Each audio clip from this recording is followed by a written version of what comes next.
Hey everyone, welcome back to the channel. Boozer here. Hopefully you guys are having a great day so far. Today's video I want to talk about a Hydra team that I put together to showcase mainly Turvold in Hydra. So if you guys have Turvold, you guys might have got him from a Guaranteed Void legendary event. This happened last year. He was available for 80 void shards back in the day. However, he's also a very old champion. He's been in the game a long time. He couldn't really find a spot until recently. I'd say within the last year, he's been getting a lot more play. People have been using him more in arena versus UDK, Harma, Terrace Marichka. He's actually very good. He's also incredibly good in Hydra. And I really wanted to put him on a team where he could actually really shine. He's actually a bit of like a benchmark champion in terms of overall damage for Hydra. So I wanted to give him the best shot in this current team that I have going on right now. So this is a hard Hydra, so this isn't like Nightmare Hydra or anything. And please be fully aware that the damage that this team puts out is absolutely nothing compared to what some of the teams are putting out right now with Trundas and Yumikos. So those teams can literally do a clan's total amount of damage in one run. So keep that in mind. This is not impressive in the pure end game grand scheme of things. But for me, it's my best run ever, and it really showcases how strong Turvold can be. So if you guys have him, make sure you guys pay attention in this video, and we'll go over him in this run. So I'm going to do something a little bit different. I'm going to have the run running in the background while I talk over it. It's going to be on 3x speed, so we can get through the run relatively quickly. So let's jump right into it. So you see here, I have Razovar in the lead. I don't have a way to deal with Shamail in this team, so I'm just not too worried about it, because I know that with this team, I can kind of just kill some of the heads relatively quickly. I also only have one source of provoke, and that's going to be Harma, so I will be managing her provokes manually, of course. Again, I'm not overly concerned about the provoke head, because like I said, I can kill any of these heads relatively quickly with just these Turvold slams you see there. Basically, the head of decay was just deleted in like 2 big attacks. So you see Turvold there. Turvold's going to be slapping some of these decapitated heads for upwards of 1.5 million per swing. So he's doing a ton of damage. So every swing there is about 1 million swing. And so the key to these types of teams where you're using them on lower difficulty is basically you decapitate the heads, you apply Hex, and the Hex multiplies the damage that they receive by 3 as well. So when you slam one head for 1 million, they take a percentage of damage from Hex, but because they're decapitated, that Hex damage is also multiplied as well. So Hex is an incredible piece of damage for your team. If you don't bring Hex, you're going to lose a ton of damage on your team, so definitely think of a way to incorporate Hex in your team. For this, the easiest way is Mithrala. She brings increased defense and increased attack for this team. So she's boosting up, namely Harma. I have Razovar in the lead, so he also gets boosted up by the attack up. Turvold can boost his own attack, so that's not going to be too huge for Turvold. The other aspects of this team, we got Razovar in the lead, so he brings the speed lead, speeds up the team. You definitely want to be fast. You want a fast team. You also want to bring decreased speed, and this is where Shamrock came into play. He actually brings decreased speed as well as increased speed, so he has a backup increased speed. Razovar also brings increased speed, but Shamrock also brings increased defense, and I think the most important part of his kit was actually bringing Revive on Death. So as I was looking through my roster for a champion that can actually bring decreased speed, I actually don't have that many champions that can bring AoE decreased speed. I have Necmo Thar, which I'm going to use for my Nightmare team. It just makes things easier. Obviously, Necmo Thar would be an incredible champion for any team, but I'm going to use him for my Nightmare team. So I want to use somebody else that can bring AoE decreased speed. And there just wasn't anybody on my roster that really had decreased speed. I had Lady Kimmy, but the way Lady Kimmy is built, like I would ideally have her in like a curse set or something, but Lady Kimmy doesn't bring doesn't bring any survivability. She just kind of brings, you know, she doesn't really bring any survivability, right? And so I wanted something that brings decreased speed and survivability. So I think in the future I might build Mother Cybele on this account, so I have an extra AoE decreased speed. Visix also is a great option for AoE decreased speed. It's not going to be like, you know, it's going to be similar to Shamrock where it's on a cooldown, so it's not going to be up all the time. She has Void Affinity, so you won't weak hit. But my Visix actually on this account is actually not built. She doesn't have books, she doesn't have mastery, so she's not actually built. So I didn't want to use her in that state because I wanted to showcase Turvold doing lots of damage on a kind of proper team. So Shamrock ended up being a reasonable option for me as one of my only options, but he was very reasonable and actually worked out pretty well. So he provided a lot of good buffs. Razovar, very good. He brings AoE Leech as well. So if you guys have him he was a past fusion. So if you guys have him, definitely bring him out to use for Hydra. He's great. Probably up to Brutal. I haven't used him in Nightmare personally, but he's great in Brutal. We'll go over the team builds when this is all done. But he is in a full damage build basically. Harma is going to be big damage. She's also one of the benchmark champions for overall damage for like normal, hard, and brutal. She does a ton of damage. Definitely one of the better ones if she is geared to do damage. And then we have Turvold. Turvold's going to be doing like tons of damage by himself. You know, each swing is going to be like 1,000,000. His A1 does, you know, anywhere from like 200 to 500,000 per hit on decapitated heads. On non-decapitated heads, he's probably doing 100 to 250 per hit. So he does a ton of damage. The issue would be always to keep him alive. So this is where, like, I think the most important champion here is probably Mithrala. She brings so much to this team. She brings a cleanse. Cleanse is huge, especially when you got poison heads, like the poison applied to your whole team like this on squishy champions against provokes. Those are really good as well. She brings the big shield, which keep your team alive. She brings Hex, which is a ton of damage. Hex is a ton of damage, guys. And then she brings increased defense and increased attack. So I find that this increased defense, increased attack actually is not as common as I thought. Like, you might have one or the other, but then some teams you might notice that you might need one or the other, and then it's so nice to have both of them on one champion. And it's just, you know, you just don't have that. There's just not that many, right? So with that said, I think she's the most important champion in this entire team. The damage dealers you can sub out, of course. Razovar, he brings a unique set of skills, unique kit, right? He's actually very good for Hydra as well. The leech, the speed up, the accuracy up is actually very nice as well, and then the team speed lead. So yeah. So anyways, like I said, in this team we don't even worry about the torment fears. We just try to manage it the best we can. Obviously we save our AoEs if we can help it. Interesting fact is, if you're feared and you kill the head of torment, your fears are gone, which is kind of nice.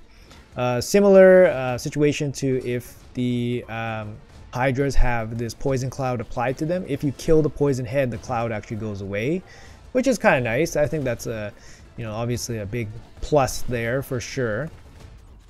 So yeah, so obviously you want to target the weaker heads, the lower defense heads. So the Head of Mischief actually has quite low HP, low defense.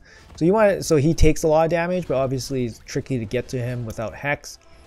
But once they are decapitated, they retain their stats. So when you decapitate the Head of Mischief, you want to target the Head of Mischief for maximum damage, right? Just because they're the weakest one usually.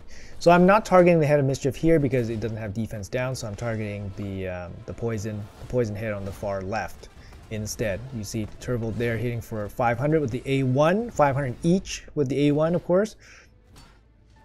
Harma hitting for 1,000,000 there. Harma hits really hard, guys. It's actually really nice to see. Razovar pitching in with the A1 that does about 100, 125 per, which is actually really good as well. He actually does pretty good damage as well, but you see in this run that it was not the end I was expecting for Razovar. So yeah, so like I said, the provokes here, getting cleanse, huge. Especially this head, the Head of Wrath, is actually quite dangerous against a couple of squishy nukers like Razovar and Turvold. So keep in mind, guys, these are full manual runs. If you're going for big damage for Hydra, you're going to be putting in, the manual runs for sure. So just keep in mind that. If you guys want to do like, just one key, the hard difficulty, you definitely don't need a team like this to one key hard difficulty. So this type of team is purely to go for maximum damage that I can on my account, at least, because I don't have Trundra on my account, I don't have Yumiko, so I can't do any of that insane shenanigan stuff that's going on right now. But yeah, it's nice to see that once you apply some of these, once you have a team that applies all these buffs, debuffs, and work very well together, that you get a good result. So it's nice to see.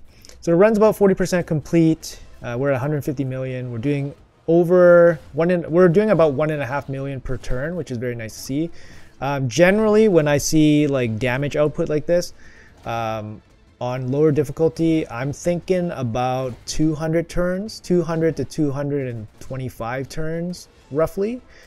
Generally, when my teams start falling apart on lower difficulty. So if I'm doing 1.5 million per turn, I'm looking for 300 million at the end of this, which would be my personal best for sure. So I'm excited at this point. Of course, I don't know how well the run's gonna go, right? We don't know how long the run is, but you guys can see that it's about halfway through now, almost. So I'm gonna take a quick second here. Just wanted to grab a quick water since I'm basically talking through this entire run. But we're gonna do so. Yeah, let me know in the comments below if you guys like this kind of way for me to showcase a run, have the run going on in the background instead of basically like introing, talking, and then having the run through without commentary and then having an outro, because that's what I've been doing recently with my Hydra videos. I do like Hydra. I like experimenting a lot. My roster is deep enough that I can kind of play with different champions and different, I don't really have like a real set team when I play Hydra. I just kind of like throw things together and see how it goes. I always manual my Hydras just because I feel like I'd rather manual once and get it right than have it go auto and then restart a couple times throughout the day. So that's just my thinking about it. Of course, some people cannot afford to be able to sit here and, obviously play for an hour or whatever. But you guys noticed Razovar actually died halfway through the run and we have no revive. So I was thinking this run would end, but it did not end. I was thinking it's because Razovar died, we lose our increased speed, we lose our leech, which is probably the big thing, and of course we lose a ton of damage from Razovar himself.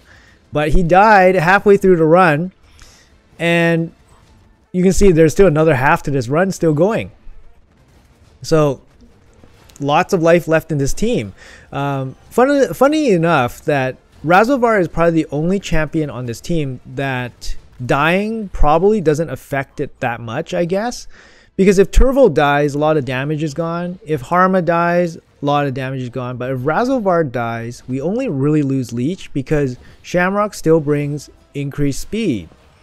So that's kind of nice. That's good to know, right? So we still have the ability to put together a pretty strong run here. So I still keep playing it through instead of just clicking auto and saying forget it. But I definitely don't want to cancel the run here. I've already invested 30 minutes into this run.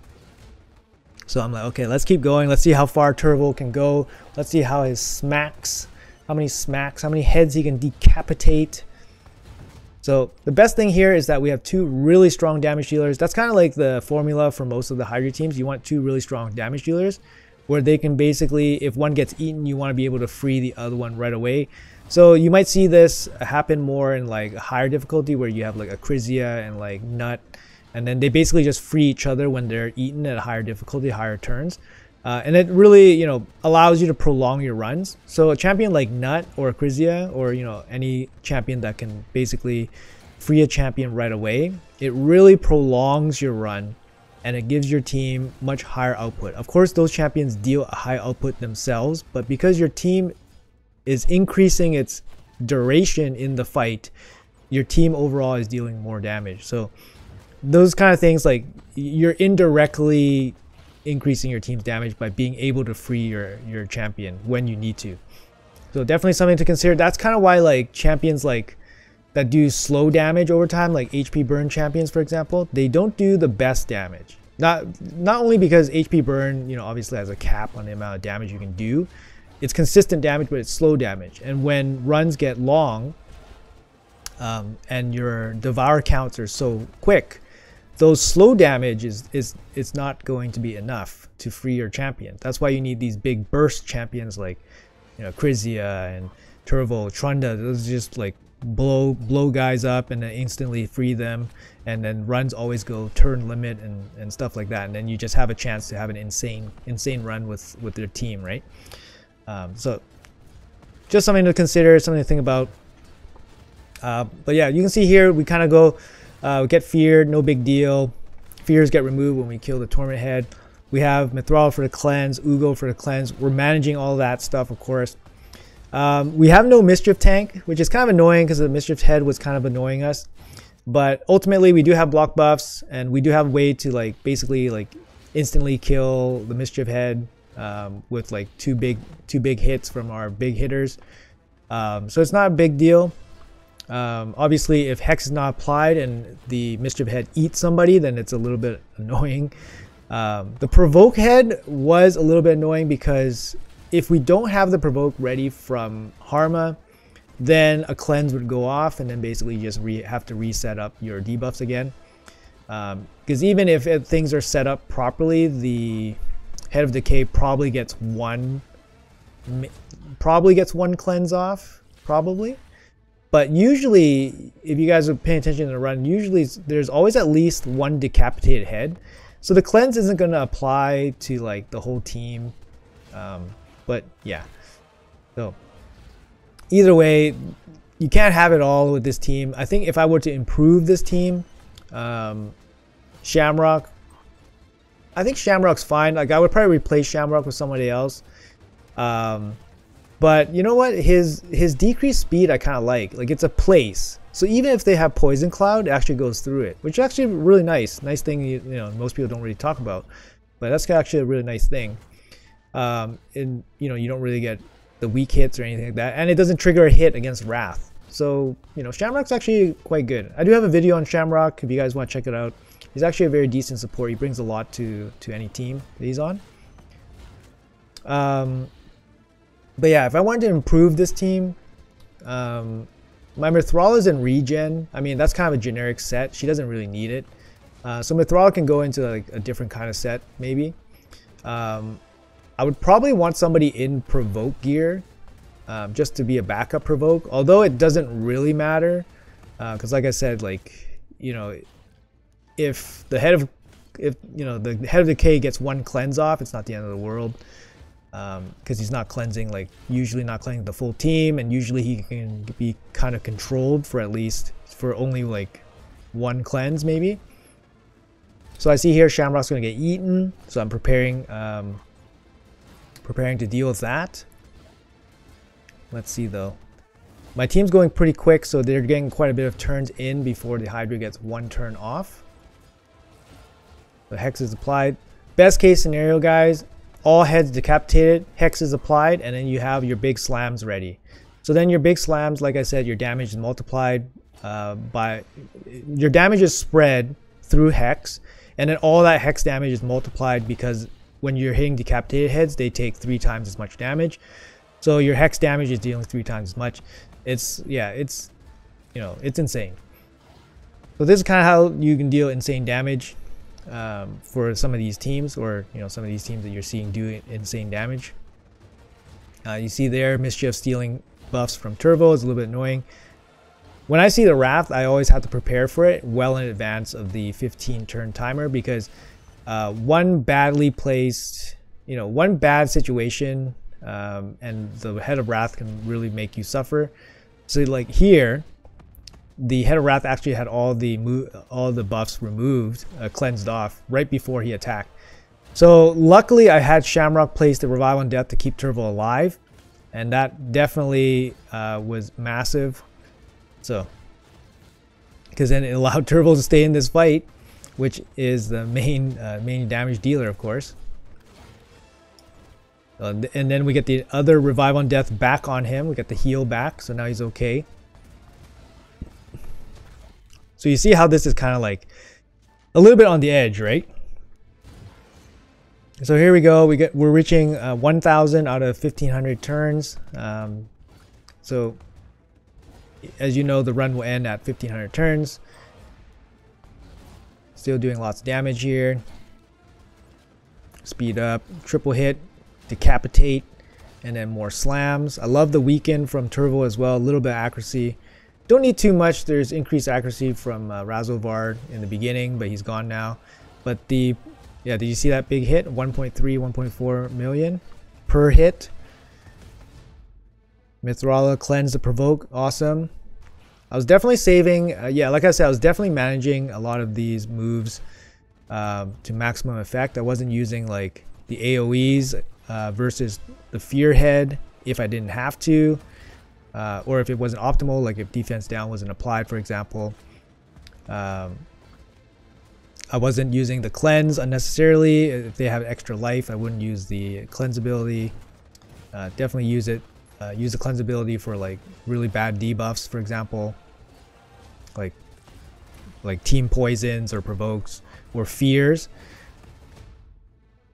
And the heal from Ugo, definitely very, very massive. So we crossed the 300 million mark. Our damage definitely slowed down, mainly because Razovar is dead. Initially we were doing about 1.5 million per turn, so right now we're doing a lot less. Obviously we're probably doing like 1.3 million per turn, but you know, some of that can be attributed to Razovar being dead, because he's definitely a big damage contributor as well. But the run is still going. We're at 320 million, still going here. And as you can see, usually we have at least one head dead almost all the time. This makes actually fighting the team of Hydras much easier. So that's another thing that you don't really talk about too much. But if you're fighting only 3 heads, 3 different abilities, it's a lot easier than fighting 4. So these types of runs, definitely possible. But yeah, big slam there. You got the shield in just in time. Deciding between increased speed or decreased speed. Since we don't have leech, AoE leech anymore, we have to be extra careful with the Ugo leech because that's all we got. Turvold finally goes down at turn 1150. We only have Harma left for damage. We have Hex available, but it looks like the run's going to start failing now after Wrath killed Turvold. Let's see how much longer this team can keep going.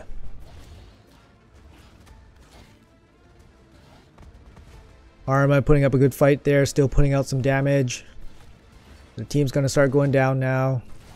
Going Hex instead of Shield, and Poison Cloud blocks the save on Shamrock. So it looks like this is the end. Oh, Shamrock still pops out from the Brimstone. Harma hitting for about 600k there. No defense down. Mithrala going down. No more Hex available. Cleanse happening. All sorts of nonsense happening. This might be the end. 333. Can we do it through ally protection? And we do save Mithrala for one final push for damage. Mithrala is targeted with 6-turn Devour cooldown. 3, 2. If she gets devoured, the run is over. We still save Ugo at the end, but our last DPS is devoured, and that is the end of the gang. All 3 DPS are gone. Going at 1200 turns right now. Just over an hour. Manual fight. Trying to squeeze out the last little bit of damage here from the team. But the writing is on the wall. The end is near. Ugo reviving. Did you see that? I did that on purpose, guys. Ugo reviving. Saving the revive on the last 2 damage dealers at the end. For the final pumps. Does Turvold get one more pump in? He does. He does the big slam, trying to free whoever was being eaten. But that is it. He doesn't do it. Both of them coming back, Razovar and Turvold at the end, just to do another 400k damage. Anyways, guys, that's pretty fun, right? Like, look at this. Turvold, 130 million damage. just laying the absolute smackdown on all these Hydra heads. Harma coming in with 84 million as well. I mean, Harma is definitely no slouch for damage, but Turvold is in probably he's in my platinum reset gear. So he's in the literal best gear on my account. And I didn't change him out because I was like, oh, I was kind of lazy and I didn't change him out. And I was like, oh, maybe I'll do a video on Turvold. And then I was like, oh, well, he's going to be in the best gear on my account. So he's in the best gear on my account right now. I mean, Harma is in like some of my best gear because she is one of my main damage dealers for Live Arena. But, she's not going to do as much damage, pound for pound. She's not going to do as much damage as Turvold, and Turvold has better gear. So that's why Turvold is doing so much more damage. Razovar died halfway through the fight, so we can reasonably assume that he probably does about 70 million by himself. So this run would be about 360. And maybe he boosts all the damage of everybody else because of his reliable increased speed, maybe accuracy. I mean, he does a bunch, right? So, but we can reasonably expect another 30 million from Razovar, I think is reasonable. But he would do less than Harma, which I would expect as well. Shamrock has War Master on, so he's doing damage from War Master. He doesn't have any blessings or anything like Brimstone, so he's not going to do damage there. Ugo has War Master as well, and she's in at 11 million. So that's kind of unexpected damage from Ugo. I mean, Shamrock does deal only damage from like 2 skills as opposed to, I guess, Ugo from 2 skills as well, I guess. I don't know. Ugo just has insane multipliers, I guess. And here's Mithrala coming in with the Hex damage and the only Brimstone on the entire team. So she's pumping out tons of damage from Hex and Brimstone. So let's go over the team builds here. I'll go over them real quick. All right, so here's my Turvold. Like I said, he's in probably the best gear on my account. He's definitely in the best build for him. Go over total stats here. 8,000 attack, 216 speed, 317 crit damage, 100% crit rate. He's in lethal and cruel. Here are masteries. These are for platinum reset, so not necessarily the best for Hydra, but Helm Smasher actually works very good for Hydra, so I would just elect to keep him in these exact masteries. No need to change, of course. I mean, he can definitely be even stronger with more better ascended gear.